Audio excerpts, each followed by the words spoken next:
मैथिली दुल्हन। इसके मनमोहक गीत जरूर सुने। यदि अच्छा लगा तो चैनल सब्सक्राइब जरूर करें। प्रेम से बोला छठी मैया की।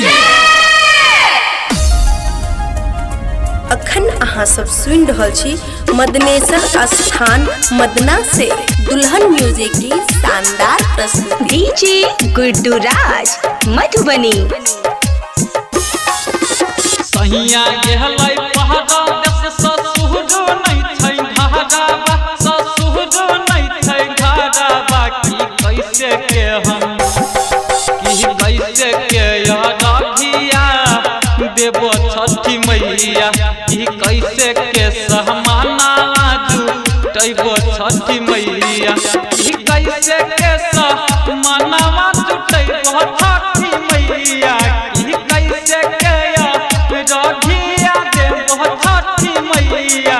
की कैसे के हम की कैसे के राधिया देबो छठी मैया।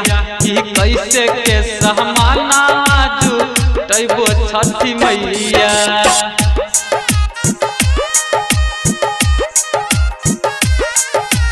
डीजे गुड्डू राज, डीजे गुड्डू राज मधुबनी मधुबनी मधुबनी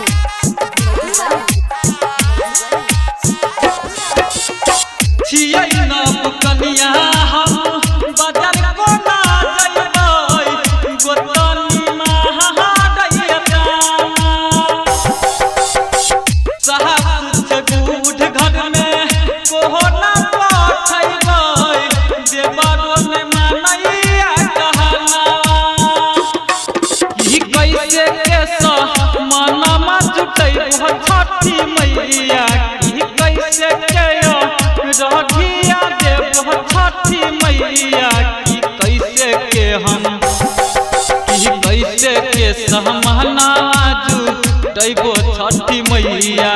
की कैसे के राधिया देबो छठी मैया।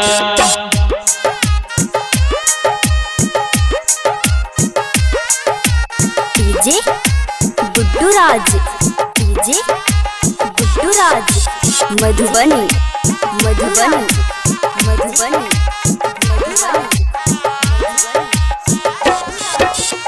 सुपवा कनिया बहु अखर धैर्य नये गेहूं के आटा नहीं पिसेला।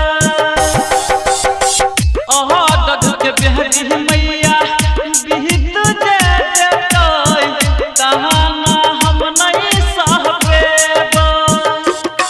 नारियल बा कैसे लहई बहे छठी मैया। तहाँ मुखिया कैसे लहई बहे छठी मैया। तब कैसे के हम तब कैसे के राधिया देबो छठी मैया। तब कैसे के सहमाना जुटैबो छठी मैया।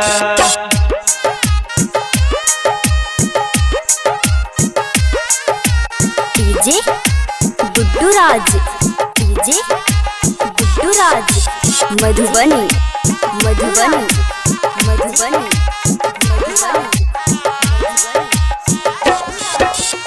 सुहुनिल निदरहि सत्यम गेलै बड़ा देशवा। बुझै छै नै बाहा तोरा देशवा। गुड्डू कमल सपिया एहेलै नै घरवा। मन कर जहाँ तीन हरवा। तह कोसी कैसे भहाड़ा बहे छठी मैया। तह कोसी कैसे भहाड़ा बहे छठी मैया। तह कैसे के हम तह कैसे के राधिया देबो छठी मैया। तह कैसे के सहमाना